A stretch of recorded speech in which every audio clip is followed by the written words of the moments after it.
Իսկ դու արդեն որոշել ես, թե որ երկրներ պիտի այցելես 2025 թվականին։ Եթե դու էլ ես հոգնել օրեր շարունակ հարցումների անպատասխան մնալուց, դիմիր Travel with N տուրիստական գործակալություն, սպասեցնել չեն տա, անմիջապես կստանաս լավագույն առաջարկները, տուրփաթեթներ, ավիատոմսեր, հյուրանոցների լայն ընտրանի, էքսկուրսիաներ, սոցփաթեթի սպասարկում եւ ամենակարևորը 24/7 ձևաչափով բարեհամբույր սպասարկում։ Travel with N 095 89 20 48 Բարև հարգելի հետևորդներ, մենք շարունակում ենք կարևորագույն թեմաների քննարկումները, այս բան ես զրուցում քաղաքագետ Տերենիկ Մալխասյանն հետ, շնորհակալ եմ։ Բարև ես եմ շնորհակալ։ Վերջին մի քանի օրին Հայաստանում ակտիվորեն քննարկվում է Իրան-Իսրայել պատերազմը, բնական պատճառներից է իհարկե քննարկվում, եւ Իրանը մեզ հարևան է եւ Սյունիքի հետ կապված գոնե քարոզչական դաշտում մեծ այսպես սպասումներ կան Իրանից, հանրության զգալի մասը կարծում է, որ Իրանը պատրաստ է մեր փոխարեն կռվել Սյունիքում, եւ հիմա հետաքրքիր է ինչպիսի ձեր գնահատմամբ ինչպիսի ազդեցություն կարող է ունենալ այս պատերազմի ծավալումը Հայաստանի անվտանգային միջավայրի վրա, հաշվի առնելով փխրունությունը անվտանգային համակարգի մեր եւ ինչպես նաեւ հաշվի առնելով այն, որ ըստ էության մեր անվտանգային համակարգը դրված այսպիսի տերմին կա, չէ, ավտոպիլոտի վրա է դրված, այսինքն ավտոմատ կառավարման վրա, ինքնակառավար, լավ բառ արդեն մեր անվտանգային համակարգը ինքնակառավարվող համակարգ է, այսինքն ընդհանրապես մեր պետությունն էլ է ինքնակառավարման բանի վրա դրած, էլի, ասենք։ Բայց հատկապես անվտանգային համակարգը անկախ է, իրենից ոչ մի բան կախված չի սպայն Հայաստանում, Հայաստանը անվտանգ է այնքանով, որքանով Ադրբեջան չի ուզում հարձակվել։ Խնդրեմ ձեզ։ Կամ աշխարհաքաղաքական իրավիճակը նպաստավոր չէ, որ Ադրբեջանն ու Թուրքիան հարձակվեն, հենց այդ համատեքստում էլ քննարկենք։ Ես որից նշեմ, որ ես Մերձավոր Արևելքի մասնագետ չեմ, Իրանի մասնագետ չեմ, ես իմ վերլուծությունները կարող եմ անել զուտ հայկական շահերի տեսանկյունից, հասկանալու համար, թե մեզ ինչ է սպասվում։ Հիմա ճիշտ է շատ շատացել են Իրանի Մերձավոր Արևելքի մասնագետները, ռազմական փորձագետները, ես այդ տիրույթ չեմ ուզում մտնել, ուղղակի նշեմ, որ Իրան-իսրայելական այդ հակամարտությունը կամ պատերազմը իրականում լուրջ վտանգ է սպառնում Հայաստանի շահերին։ Մենք իհարկե չենք կարող ազդել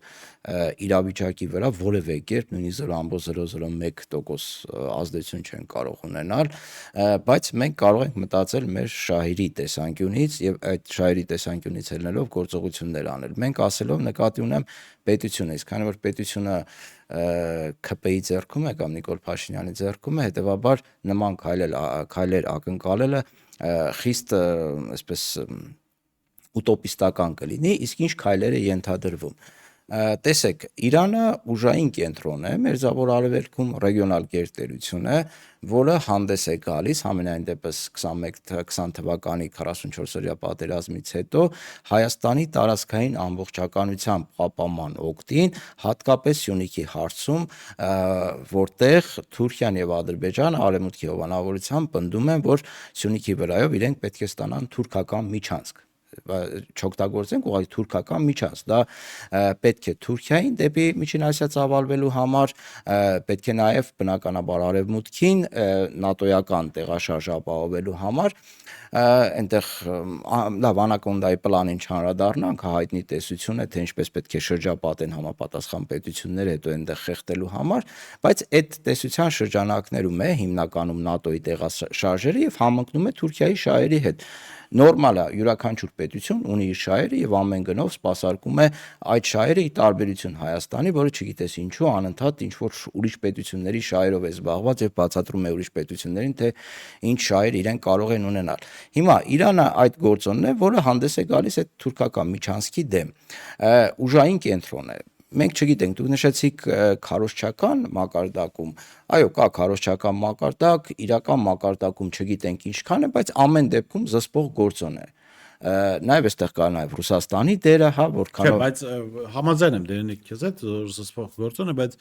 մեր հասարակության վերաբերմունքն այն Չափազանցեցված է։ Ոչ թե չափազանց, մենք ընտրում ենք ինչ որ օբյեկտ, որի վրա կբարթենք մեր բոլոր խնդիրները։ Այսինքն հիմա երբ որ մենք օրինակ կան արևմտամետներ, չէ, որոնք նաև թուրքամետ են ձեռի հետ կամ ձեռի հետ արևմտամետ են հիմնականում։ Նո ավելի շատ թուրքամետ են, հա։ Իրենք արևմուտքը ինչի են արևմուտքի քարոզով այսպես գովերքությամբ ինչու են զբաղված։ Իրենց բացատրությունը հետեւյալն է, ասում ժողովուրդ ջան, այն որ դուք մենք մեր անվտանգության համար ոչ մի բան չենք անում, չեն ասում որ դա նորմալ չի, ասում են այ մենք գտել ենք Ամերիկային կամ Ֆրանսիային ու վրա կբարթենք մեր բոլոր խնդիրները։ Եվ այստեղ Իրան ներողություն, Իրանի առումով էլ ես չեմ ասում չափազանցված ակնկալի կա, որտեղ այո, ցանկացած հարևան մեր անվտանգային միջավայրի վրա ազդեցություն ունի, դրական կամ բացասական։ Ինչքան մեծ, ինչքան Իրանը դրական ազդեցություն ունի, Ռուսաստանը դրական ազդեցություն ունի, Թուրքիա, Վրաստանը կարծում այսպես նեյտրալ։ Չես ոք որոշ դեպքերում տարբերվում է այնտեղ Վրաստանի ազդեցությունը։ Թուրքիան եւ Ադրբեջանը խիստ բացասական ազդեցություն ունեն մեր անվտանգային միջավայրում, բայց մեր հասարակությունը ցավոք սրտի Իրանը դիտարկում այն հատվածը, որը հավատում է Իրանի ուժերին,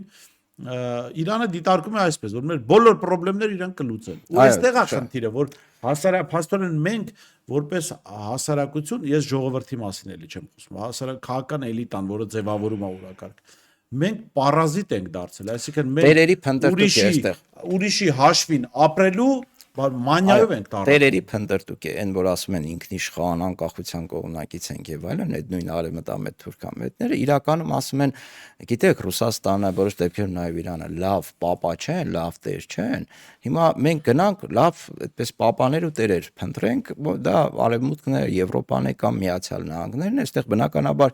ինքնիշխանության մասին խոսք չի կարող գնալ ու այդ վերաբերմունքով մի մասն էլ կա, որ ասում եմ միանշանակ Ռուսաստանն է, էլի ասենք էլի ինքնիշխանության մասին չմտածելով էլի, բայց թե Ռուսաստանի համար, թե Եվրոպայի համար, թե Միացյալ Նահանգների համար, եթե դու քեզանից գործոն չես ներկայացնում, դու անվտանգություն ոչ թե ստեղծող պետություն ես, այլ սպառող պետություն ես, դու դառնում ես ուղղակի մանրադրամ, հայտնվում ես բանակցային սեղանի վրա որպես մենյուի հիմնական մաս կամ դեսերտ։ Այդ պատճառով Իրանի վերադառնանք Իրանին, հա, Իրանից ներողություն մի ճշգրտում եմ, Հայաստանը այլևս վաղուց արդեն անվտանգություն սպառող էլ չի։ Դե չգիտենք ինչ է Հայաստանը տարածաշրջանի անվտանգության համար խնդիրներ ստեղծող, այսինքն ինքը բանի սպառնալիքների աղբյուր է Հայաստան։ Ավելի շատ իր կառավարման դեստաբիլիզացիայի տեսանկյունից կարող եմ համաձայնվել։ Սպառողը հələ մի քիչ դրական բան է, ինքը ինչ որ ուզում է իր անվտանգությունը ապահովի, ուրիշի տանում։ Այդ պետությունն էլ չկա, որ արդեն տա այս իշխանություններին այդ երաշխիքները սպառելու համար։ Բնականաբար մենք հայտնվում ենք գաղջ իրավիճակում, իսկ Աստվածաշնչի մեջ գաղջը ասում է կամ ոչ կուլ տալու է, ոչ չգիտեմ ինչ անելու է, փխսելու է, էլի մոտավորապես այդ իրավիճակում ենք հայտնվել։ Վերադառնալով Իրանին, Իրանից իրոք չափազանցված սպասումներ կան եւ դրա պատճառը ոչ Իրանն է, ոչ չգիտեմ իրենց քարոզությունը, դրա պատճառը, ինչպես նշեցիք, քաղաքական վերլուծական էլիտան է, որ բարդում է, ասում է Իրանը կարող է, ասենք, մեր խնդիրը Սյունիքի հետ կապված ամբողջությամբ լուծել, նույնիսկ այնտեղ զորքեր մտցնելու առաջարկություններ լինում, նմանատիպ այլ թեզեր։ Հիմա, բայց ամեն դեպքում Իրանը դարձել է ուժային գործոն, կար այդպիսին ու այդ բնակ դա ֆիզիկա է, էլի, ասենք, եթե քարերը դասավորված են, մի քարը հանում ես, ինչ որ բան փլվում է, չէ՞։ Ինչքան էլ փոքր լինի, մեծ լինի քարը, հիմա Իրանը այդ քարերից մեկն է։ Ու այս հակամարտության մեջ, եթե հանկարծ Իրանին որպես ուժային գործոն վերացնեն, Արևմուտքը, Իսրայելը, Թուրքիան եւ Ադրբեջանը, մենք հայտնվելու ենք շատ վատ վիճակում։ Եվ ամենա ճակատագրականը լինելու է առնվազն, ամենան չէ, առնվազն Սյունիքի կորուստը կամ Սյունիքով թուրքական միջանցքի ստացումը։ Դա միանշանակ է, չգիտեմ, ասենք, այդ վտանգի գիտակցումը կա մեր էլիտայի մոտ, ազգային անվտանգության այդ համապատասխան ծառայությունների մոտ, բայց դա ակնհայտ երևում է նույնիսկ Ադրբեջանի հայտարարություններից, Թուրքիայի հայտարարություններից, Արևմուտքի, դա ինչ տեսք ունենա, չգիտենք։ Գիտես, հետաքրքիրը որն է, ես հետևում եի վերլուծաբան ներկայացող մեկի այսպես մտքերին, ինքը դժգոհում էր, որ Հայաստանում շատերը անհանգստացած են Իրանի շուրջ տեղի ունեցողով, ասում էր, ինչու եք անհանգստանում, մի կողմում դիկտատորական Իրանն է, մյուս կողմում ժողովրդավարական իսրայելական, ես ընդհանրապես թքած ունեմ Հայաստանից դուրս որ պետությունն է դիկտատոր, Լավ, որը այստեղ ժողովրդավարական, որովհետև մենք պետք է մեր շահերի տեսանկյունից նայենք, որ նախ ես Իրանը դիկտատորական երկիր չեմ Բորիս ջան։ Ինչու՞, ներողություն, ավարտեմ, մի քննարկման Այո, վերաբերյալ, որովհետև Իրանը իր ունիկալ մշակութային հոգևոր սկզբունքներ ունեցող պետությունն է։ Դա լավ ու վատ չի, դա փաստ է, իսլամական հանրությունը իր սկզբունքներն ունի, մենք պետք է հաշվի նստենք դրա հետ։ Իսրայելը իր տեսակով իր սկզբունքներն ունեցող պետություն է։ Դա փաստ է, հա, հրեական պետությունը ունի այսպիսի մոտեցումներ եւ այո, տարածաշրջանում խնդիրներ ստեղծող է։ Անկախ նրանից ինքը ժողովրդավար է թե չէ, չնայած ես ժողովրդավար չեմ համարում, բայց դա ինձ չի վերաբերում։ Եվ Իսրայելը կարող է լինել աշխարհի ամենադիկտատորական երկիրը։ Ասենք Իրաքը Սադամ Հուսեյնի ժամանակ ասում են դիկտատորական ռեժիմ է, տապալեցինք ռեժիմը, հիմա նայում ես այնքան BBC նկարած ֆիլմերով, ասում են մարդիկ, որոնք մասնակցել են Սադամի ռեժիմի տապալման, ասում են մենք երանի ենք տալի այդ ռեժիմին, որովհետև այն ժամանակ գոնե գիտենք վախենում ենք մի հոգուց, գիտենք այդ մի հոգու հետ կապված ինչ վերաբերմունք պետք է ունենանք, հանգիստ ապրում ենք։ Ռիսկերը կանխատեսել են։ Հիմա անկախատեսել են ռիսկերը, քրդեր կան, սունիներ, շիաներ, փոքր խմբեր, իսլամական պետություն կոչված խմբավորում կա, չգիտեմ, Հաջդե Շաբիկը 1000 երանգ կա, թուրքերն են մտնում, չգիտեմ, ով հասցնում Իրաքում ինչ ուզում են։ Այս հասարակության այս մոլորեցնողները, որոնք ուզում են կներեք Իրանի հետ կապված ցավալով մենք չենք պատրաստվում իսլամ ընդունել, չգիտեմ, չենք պատրաստվում իրենց վարկայից այդ պետությունը նշանակություն ունի մեր անվտանգության տեսանկյունից։ Այսքան բանը կարելի է հասկանալ, թե չէ։ Չէ, այդ մարդկանց համար չի կարելի, որովհետև այդ մարդիկ գլուխը մտցնում են գաղափարախոսության մեջ կամ պատվեր են կատարում, եթե դեմոկրատիայի տեսանկյունից ենք նայում այս իրավիճակին, լավ, արեք հարց տանք այդ վերլուծաբան կոչվածներին։ Միացյալ Նահանգները արաբական գարունից եկեք հաշվենք։ Թունիս, Եգիպտոս, Լիբիա, Իրաք, Սիրիա, հիմա Իրան, որտեղ է դեմոկրատիա հաստատվել, որտեղ է ժողովուրդը ավելի լավ ապրել այդ դեմոկրատական գարուններից հետո Միացյալ Նահանգների բերած։ Իսկ գուցե մյուս տեսանկյունից նայենք, թե այդ Միացյալ Նահանգների բերած դեմոկրատիան արաբական գարունների տեսքով քանի 100,000 մարդու կամ միլիոնավոր մարդկանց կյանք է արժեցել։ Միայն Իրաքում 650,000 մարդ է սպանել։ Բա Սիրիայում, բա Եգիպտոսում, բա Թունիսում, բա Լիբիայում ինչեր են արժեցել։ Եվ դրանից հետո արդյոք այդ պետությունները ժողովրդավարական են, միանշանակ ոչ։ Հետևաբար, եթե մենք սա դիտարկում ենք որպես դեմոկրատիայի հաղթանակ, նույնիսկ ախր հասկանում եք, լավ հիշողությունը կարճ է, բայց այդքան էլ կարճ։ Սիրիայում ասում էին Ասադը դիկտատուր է, չէ՞, պետք է վերացնենք, որպեսզի ժողովրդավարություն հաստատենք։ Ում բերեցին Սիրիայի ղեկավար։ Ահաբեկչական խմբավորման ղեկավարի, որը զբաղվել է, ասենք, մարտահրավերությամբ։ Դե դա նախկինում էր, հիմա ախր փոխվել է։ Չէ, բայց այս մի քանի ամիս առաջ է։ Արտուր Խաչիկյանը հետաքրքիր ձևակերպում ունի, դերենեք, դու այստեղ պետք է ուշադրություն դարձնես։ Տես Ասադը ոչ ժողովրդավար նախագահ էր։ Ալ-Շարան ժողովրդավար ահաբեկիչ։ Սրանք տեսեք, ահաբեկիչը եթե ժողովրդավար է լինում, Ուրեմն խնդիր չկա։ ոնց։ Այսինքն ժողովրդավար մարդու վիզ Հիմա կտրելը կան նորմալ բան է։ պետոֆիլներ կան ժողովրդավար։ Հիմա Հայաստանում ժողովրդավարներ կան, որոնք իրանց մոր նկատմամբ բռնության գործողություն, բռնաբարության փորձ են արել։ Ժողովրդավար կա արևմտամետ, որը մոր դեմ կեղծ ցուցմունք կատարում։ Այսինքն ժողովրդավարությունը ինդուլգենցիա է տալիս մեղքերի թողության, մոտավորապես այդպես է ստացվում։ Դու կարևոր է ժողովրդավար անուն վերնագիր ունենա, ստակ ինչ բան։ Բայց հիմա այդ մարդկանց պատասխանելով նշենք, որ Միացյալ Նահանգները Իրանում ժողովրդավարություն չի բերելու։ Միացյալ Նահանգ կամ Իսրայելը, հա, այաթոլլաների ռեժիմի տապալումից հետո, եթե հանկարծ նման բան լինի, Իրանը թևակողելու է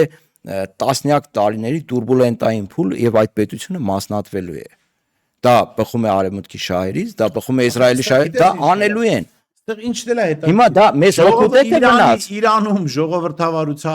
Իրանի ժողովրդավարության մասին խոսում են մարդիկ, որոնք աջակցում սատարում են այս փնթի դիկտատորին։ Եկեք ժողովրդավարություն մենք պետք է Բայց մենք ժողովրդավարական բաստիոն չենք։ Դե փաստորեն ժողովրդավարություն սրանք սենց են պատկերացնում։ Հիմա եթե այաթոլլան իր կորտեժով հղիկին գցի տակը ու սպանի, դա Իրանը կդառնա ժողովրդավար։ Միանգամից։ Եթե ժողովրդավար լիներ, կարող էր նման բան թույլ տալ Հիմա իրան։ եթե ուզում է Այաթոլան բան ժողովրդավարության ճանապարհը բռնի, պետքա կորտեժով հղիկին գցի տակ։ Հա, ես մտածում էի, որ պետք է ժողովրդավար հրճակվեն, գցեն։ նոր իրավունք ունենան հղիկին գցել տակը։ Իրանի կարծեմ Իրանի խորհրդանի ղեկավարը Ռաֆսանջանի ազգանունով մեկն է։ Հիմա եթե Իրանի խորհրդանի ղեկավարը ուզում է, որ Իրանը համարվի ժողովրդավարական պետություն, իր թիկնապահները պիտի բռնեն ինչ-որ քաղաքացու, այսպես թքի այդ քաղաքացու երեսին։ Այստեղ է, գիտեք, ընդհանրապես մենք մեր տաղավարում միշտ ռեալիստական զրույցներ ենք տանում, ինչու, որովհետև որևէ մեկը ես երբեք չեմ եւ մեր հյուրերն էլ, մեր հարգարժան հյուրերն էլ նույն մեծամասնությունը եղել են դեպքեր, որ քարոզություն են փորձել իրականացնել, բայց մենք երբեք չենք ասել, որ Ռուսաստանը գալու է մեզ փրկելու։ Մենք երբեք չենք ասել, որ Միացյալ Նահանգները ժողովրդավար, Միացյալ Նահանգները իր երկրի տարածքում կարա ժողովրդավար լինի կամ չլինի։ Միացյալ Նահանգները իր սահմաններից դուրս ունի շահեր միայն, ժողովրդավարության վրա թքած ունի։ Ռուսաստանը իր տարածքում ապրող ժողովուրդների հետ կարող է ունենալ ընդհանուր հիշողություն, արժեքներ, այդ արժեքները պաշտպանել, իր սահմաններից դուրս ինք ունի շահեր ու թքած ունի լիքը ուրիշ բաների։ Բորիս ջան, ուղղակի երբ այս ժողովուրդը հասկանալու եւ այս երբ որ նորմալ քարոզիչների էլիտա ունեցավ, երբ որ նորմալ վերլուծաբաններ ունեցան համապատասխան էլի մասնագետներ, այդ ժամանակ է ժողովուրդը արդեն շատ բաներ թացը չորից կջոգի, որովհետև այդ ազդեցության գործակալները 24 ժամյա ռեժիմով լվանում են ժողովրդի ուղեղը։ Ուզենք չուզենք դա այդպես է, ունեն ռեսուրսներ, ունեն հնարավորություններ, ու այս սիրել չսիրելու այդ կբանը մոտեցումը քաղաքականության մեջ մեզ համար կործանարար է։ Այսինքն ինչ է նշանակում առաջնորդվել այս պետության այս ազգին սիրում ենք, իր հետ չի կարելի մի քիչ sense բան անել, մյուսին չենք սիրում, իր հետ ուրիշ ձևի պետք է չկա նման բան։ Իսկ մենք որպես հասարակություն ախր իրավունք էլ Իրանը պետությունը, որը այդ մեխից սկսած միջև արդեն միջուկային զենք պատրաստ են արտադրել հրթիռներ, չէ՞ բալիստիկ։ Մենք պետություն ենք, որ եթե Թուրքիան կամ Չինաստանը ներքնաշորեր դադարեն մատակարարել Հայաստան, արտահանել, Հայաստանի բնակչության զգալի մասը էլի այս ձևակերպում անտռուսիկ կմնա։ Այսինքն ինչից եք, մենք ով ենք, մենք սիրենք, չսիրենք, հենց մենք նայենք մեր խնդիրները ինչպիսին են։ Դե ես դրա համար վերադառնանք Իրանի հետ կապված հնարավոր զարգացումներին, եթե Իրանում նման զարգացումներ տեղի ունենան, մենք բնականաբար ոչ կարող ենք կանխել Իրանի այաթոլլաների ռեժիմի կործանումը կամ չգիտեմ նպաստել։ Մենք ուղղակի կարող ենք մեր ինքնապաշտպանական համակարգերը զարգացնենք, մեր տնտեսության վրա ուշադրություն դարձնենք, բանակի վրա եւ կարողանանք համապատասխան իրավիճակներում համապատասխան ձևի պաշտպանողական ինչ-որ բան ցույց տալ։ Տնտեսության հետ կապված տնտեսությունն է, ռազմական բանի հետ կապված ռազմականն է, մնացած պարենային անվտանգության տեսանկյունից, Բորիս ջան, այդ ամեն ինչը թվարկում ես, չէ՞, ասենք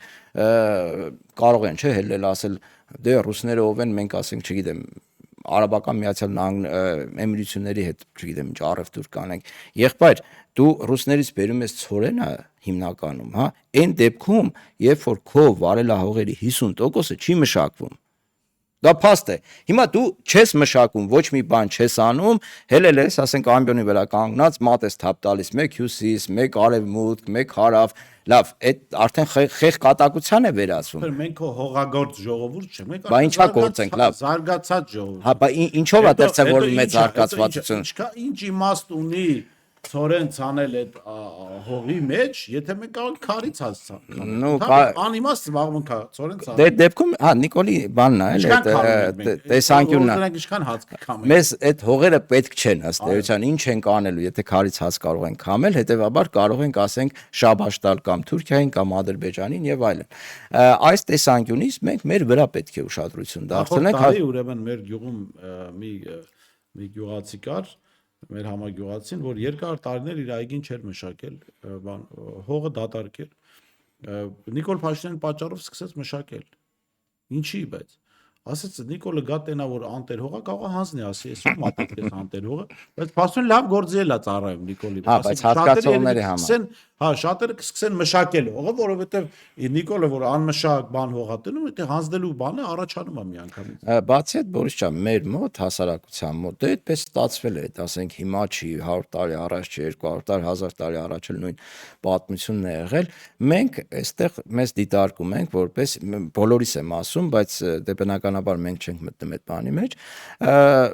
ասենք միջանկյալ ինչ որ դժբախտություն են ունեցել այս երկրում ծնվել, դպրոցը ավարտեն, մի բան անեն, ստեղից գնան։ Դրա համար գյուղերում այլ բնակավայրերում հատկապես մարզային խնամք չկա բնակավայրի հողի նկատմամբ իրենք հեռանկարային ներդրումներ այդտեղ չեն անում որովհետև չեն մտածում որ իր երեխան այդտեղ ապրելու է իր թոռը այդտեղ ապրելու է պետք է զարգացնել մշակել կառուցել եւ այլն այլ իրենք սպառում են եղածը թալանի տեսքով չգիտեմ ինչի տեսքով քանդելու ավիրելու աղտոտելու խոզի պես ու թողում ասենք գնում են, ասենք ինչ-որ Կրասնոդարի մի երկրամասում կամ Լոս Անջելեսի ինչ-որ մի քաղաքում, այնտեղ փորձում են գտնել իրենց երջանկությունը։ Դա քանդում է պետությունը ներսից։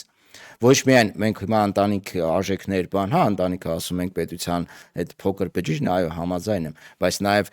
մտածողությունն է այդ ամենահիմնական բջիջը, թե դու ոնց ես վերաբերվում քո տանը, քո գյուղին, քո, չգիտեմ, համայնքին, քո մարզին ու քո երկրին։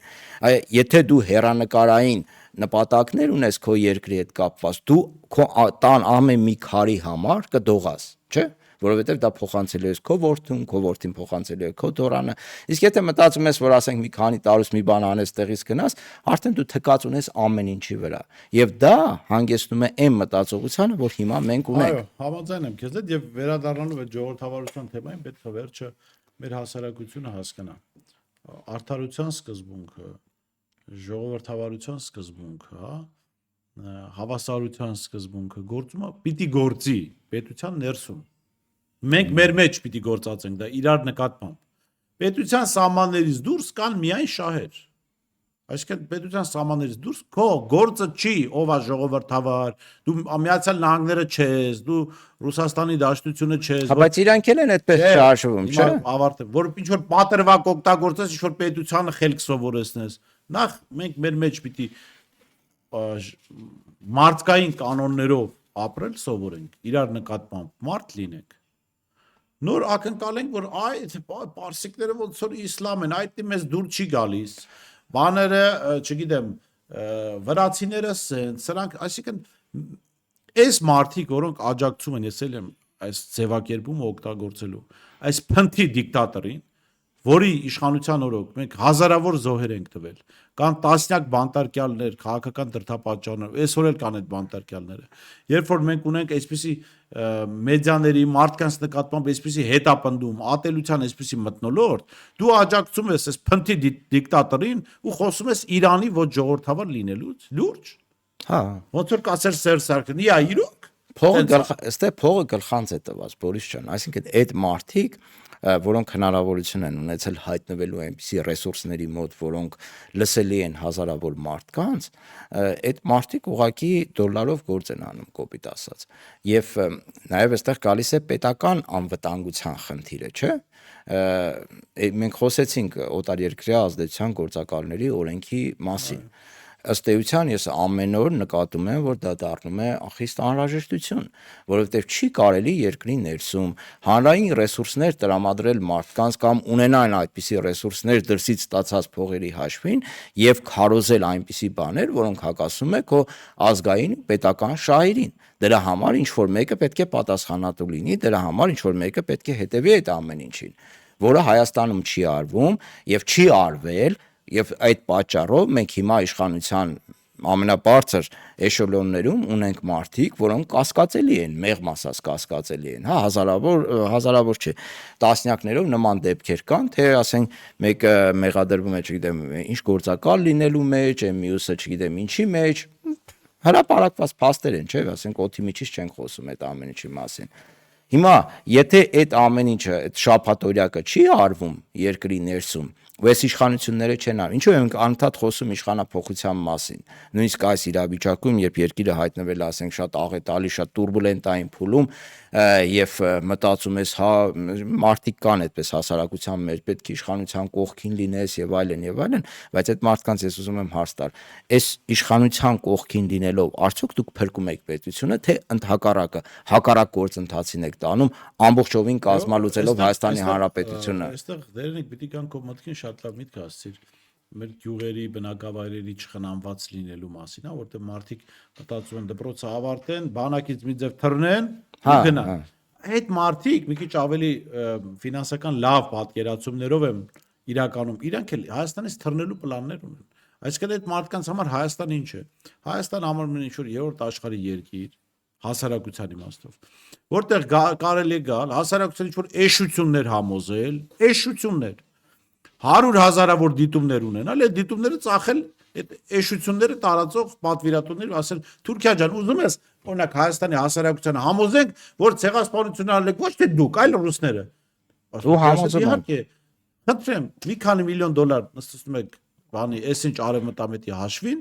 ինքը սկսում է դրա մասին խոսալ։ Ֆրանսիա ջան, ուզում ես ասենք, խոսենք, որ Իրանը ոչ ժողովրդավար է։ Խնդրեմ, այսինքն Հայաստանի բնակչությունը այս մարդկանց համար ռեսուրս է փող աշխատելու, ոնց որ հանք է։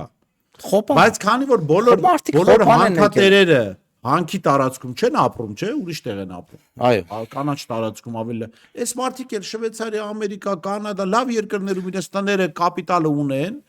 Հիմա հանք հենց պայթեց, ասենք պոչամբարը հենց դուրս եկավ վերահսկողությունից, ասենք ռադիացիա կառաջան, ապրելու տեղ չի լինի, ախպեր այս մարդիկ իրենց տներ ունեն կգնան։ Մենք ենք մնալու այստեղ եւ այս դրա համար մենք ռացիոնալ ենք մտածում, Բորիս, իսկ իրենց ավերի տակ մնալու են իրենց հավատացող այդ 100,000-ը։ Հա, իրենք փրկվելու են, բայց ասենք հիմա ինչի է կարևոր ռացիոնալ խոսքը, որովհետեւ մենք դիտարկում ենք մենք մեր վերլուծությունները, մեր նկարտումները գալիս են այն բանից, որ մենք այս պետության մեջ ապրելու նպատակ ունենք։ Ուզում ենք, որ մեր երեխաները, մեր թոռները այս պետության մեջ ապրեն։ Չենք նպատակ չունենք, որ ասենք բան անենք,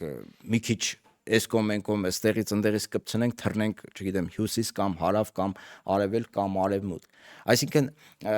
մարդուն պետք է այդ տեսանկյունից դիտարկել, նույնիսկ վերլուծողին, քաղաքագետին, մնացածը քաղաքական գործի մասին չեմ էլ ասում, հա, ինչ պետք է շատ կարևոր է մարդու նաև անձնական որակները քաղաքականության մեջ, վերլուծության մեջ։ Այսինքն այդ մարդը ինչ արժեհամակարգի կրող է, ինչ հետագից ունի ու ինչ է խոսում հիմա, այդ շատ կարևոր է։ Ժողովուրդը պիտի ընդհանրապես նորմալ հասարակություններում էլի պիտի վերադառնանք նորմալ ստալինյան հասարակություններին, որտեղ որոշ զանգվածների, որոնք ակնհայտորեն հիմա ստալինիզմի մեջ կմեղադրեն, ինձ թող մեղադրեն, ես եմ սա ասում։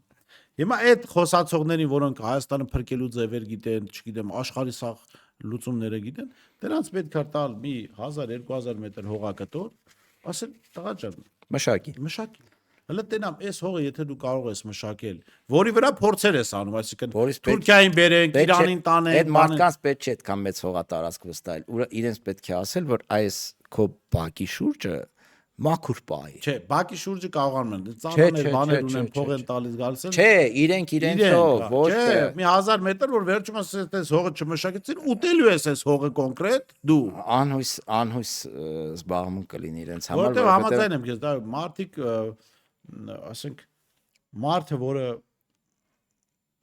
սիրում է այս երկիրը եւ ուզում է այստեղ ապրի, իր վերլուծությունները, իր մտահոգությունը լրիվ ուրիշ տեսք ունեն։ Ու ավելի իր համար Հայաստանը փորձադաշտ չի, որտեղ այդ դեպքում ստացող փորձադաշտ են մեր երեխաները, մեր ընտանիքի անդամները։ Բնականաբար, որովհետեւ մենք ակնկալում ենք, որ մեր երեխաները, մեր թոռները այստեղ են ապրելու, չէ՞։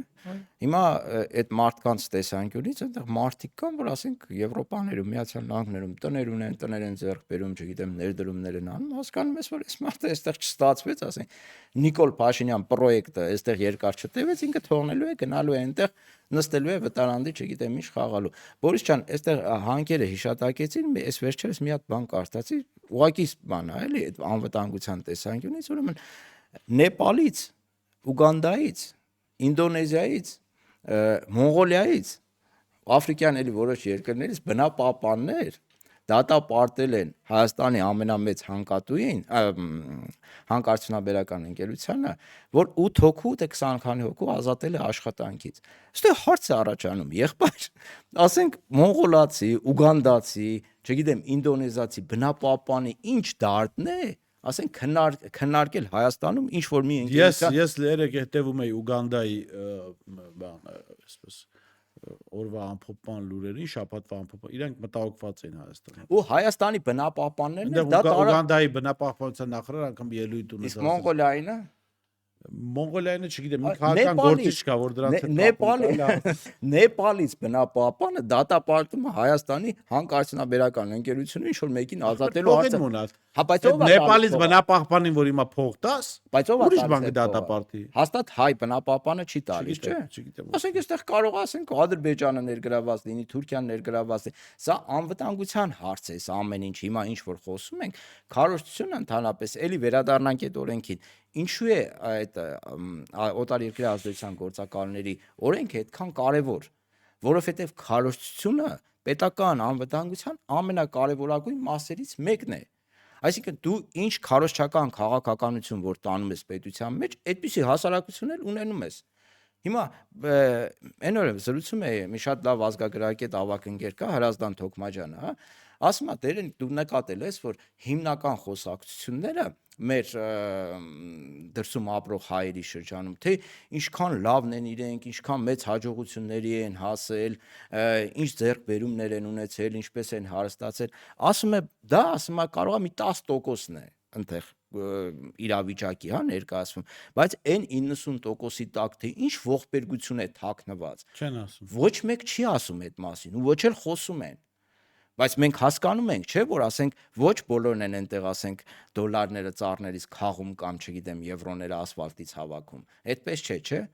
Ինչպիսի դժբախտություններ կան այնտեղ, ինչ դժվարությունների են հանդիպում այնտեղ հայտնվելով։ Մենք փաստացի այդ ամեն ինչը ներկայացնելով, ասելով թե այ տեսեք քրքրքորյան նպաստում ենք արտագաղթին, ասում ենք տեսեք քրքրքորյանը այնտեղ հայտնվելով միլիարդատե, բայց մի քրքրքորյան է դա, չէ։ Կամ միլիոնավոր հայեր են տեղ, որոնք միլիոնատեր չեն, մեղմ ասած։ Առաջ Հայաստանում իրականացվել էր մի հարցում, որից պարզ էր դարձել, որ Հայաստանի բնակչության 60%-ն ու ավելին green card ստանալու դեպքում պատրաստ է լքել Հայաստան։ Դա քարոզություն է։ Սա ոչ մեկ սա ողբերգություն է, որը ինչի մասն է խոսում։ Որ եթե լինի մի թուրքական իշխանություն, որը պայմանավորվի ամերիկացիների հետ, ուղղակի 60 քանի տոկոսը բնակության կարտահանի մի անգամից բան Ամերիկա, ասի ամերիկացիները գլխացավանք է Հայաստանը մեզ համար։ Ինչ կլինի, մենք դες փողը Նևադայում մի հատ քաղաք առանձնացրեք, մենք էլ կառուցենք այդ քաղաքը